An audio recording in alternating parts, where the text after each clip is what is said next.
La mujer del asesino de Soledad Barnea, ¿se recuerdan? Marcelo Díaz, también decía que era un buen tipo, que qué sé yo.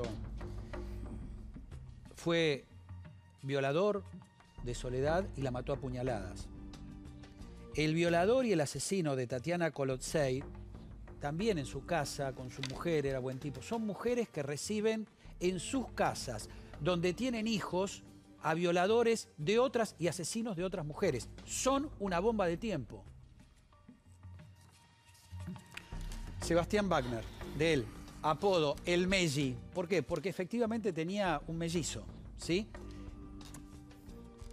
Tan bajos escrúpulos tenía, ninguno, que hasta incluso para zafar involucró a su hermano mellizo.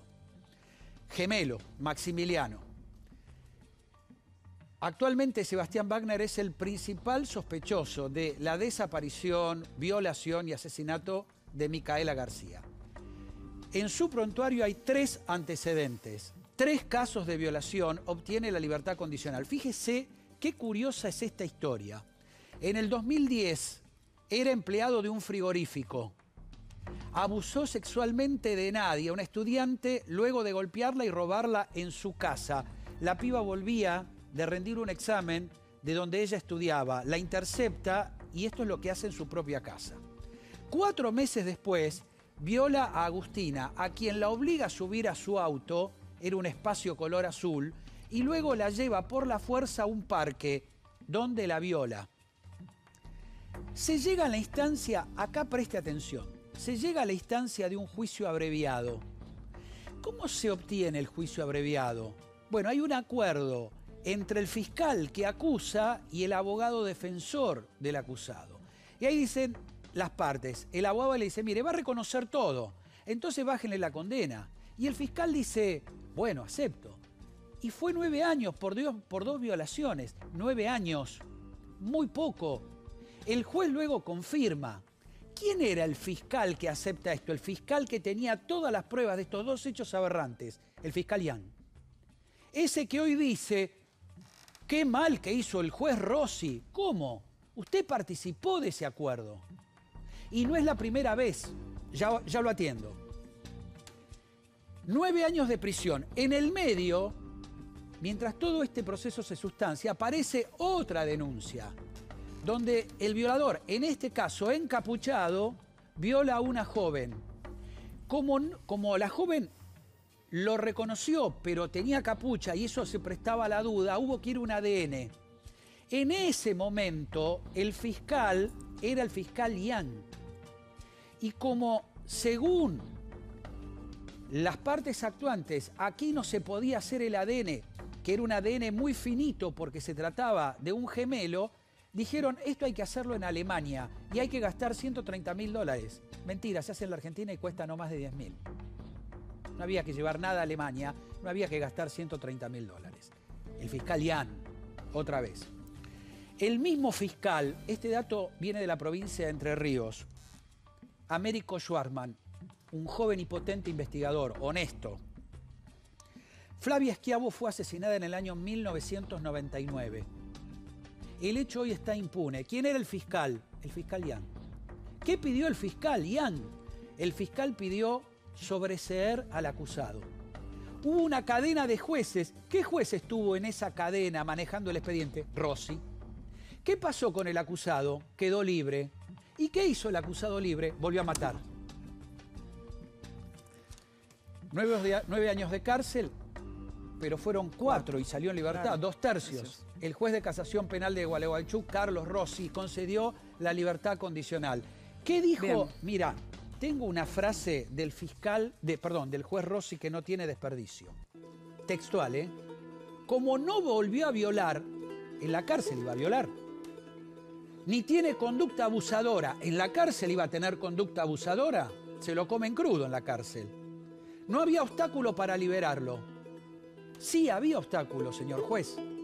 Su equipo, más allá del dictamen que venía del penal, su equipo había desaconsejado, y esto figura en el expediente, y usted, en una entrevista, una de las pocas que dio, dijo, yo interpreto y actúo. Bueno. Bueno, vamos al perfil. De este individuo estamos hablando. Sí. Juez de ejecución penal, y Medidas de Gualeguaychú. Hace 19 años que está en ese cargo. Le otorgó la libertad condicional a Wagner, sospechoso por el crimen de Micaela. Lo condenaron por los 2 primeros casos a 9 años de prisión, pero desde el 5 de julio queda en libertad condicional. Nunca tomó en cuenta el informe negativo, como dije, del equipo técnico criminológico, que es el que elabora la unidad penal número 9, pero también sus propios colaboradores, los del juzgado, le dijeron no lo deje libre. Ninguna de las opiniones intervinientes en los informes sobre el recluso es vinculante como decisión. O sea, ¿saben? Él dice, me traen esto, yo hago lo que quiero, lo que me parece. Le pareció mal y lo hizo peor, ¿sí? Bueno, yo les dije que esto pudo haberse evitado. Fíjense qué curioso y qué particular. Les voy a mostrar una foto muy dolorosa. Esta es la foto. La foto donde aparece el papá de Micaela, la mamá, el papá que abraza a un policía, el padre diciendo, la madre dijo, no tengo odio, no voy a hablar del asesino de mi hija. Estas imágenes no suelen verse en general. Claro, Jamás el padre que dijo, cambié mi opinión sobre la policía, el prejuicio que tenía, porque yo los vi trabajar día y noche, me acompañaron. Y ahí aparece un cuarto personaje,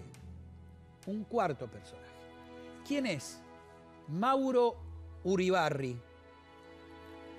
Mauro Uribarri es secretario de la Gobernación. Él fue el firmante de este documento.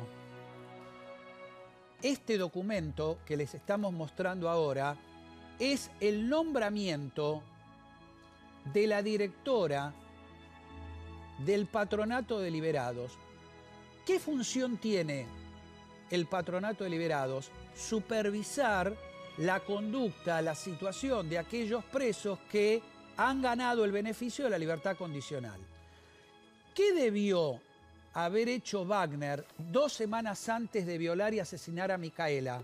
Haberse presentado al Patronato de Liberados para que allí le hicieran la entrevista de rigor, donde vive, para que alguien lo monitoreara psicológicamente, para que fijara domicilio, para que contestara si tuviera trabajo. ¿Se presentó? No, no se presentó. No, nada de todo Ahora, esto. vos fíjate qué curioso. Decime el nombre de la directora del patronato. Ay, no leo. Gisela Paola Wagner. El mismo apellido que el asesino y violador. Sí. No son familiares, pero esta señora, en su condición de directora del Patronato de Liberados, debió haber informado que Wagner, violador y asesino, ahora responsable de la muerte de Micaela, no se había presentado. Tampoco lo hizo. Fue toda una sucesión de Tampoco errores. lo hizo. Y final. El secretario Uribarri es el mismo que la hermana Marta Peloni habría públicamente vinculado a una organización que sacaba menores de hogares para participar de algunas situaciones. ¿Es la misma persona? ¿Es la misma sospecha? Lo colocamos, preste mucha atención, en el tono de las hipótesis, porque esto lo habría dicho la hermana Peloni y hasta el momento no habría proceso judicial en trámite. ¿Pero es la misma persona? El final de todo esto, la muerte de esta chica. La muerte de Micaela García.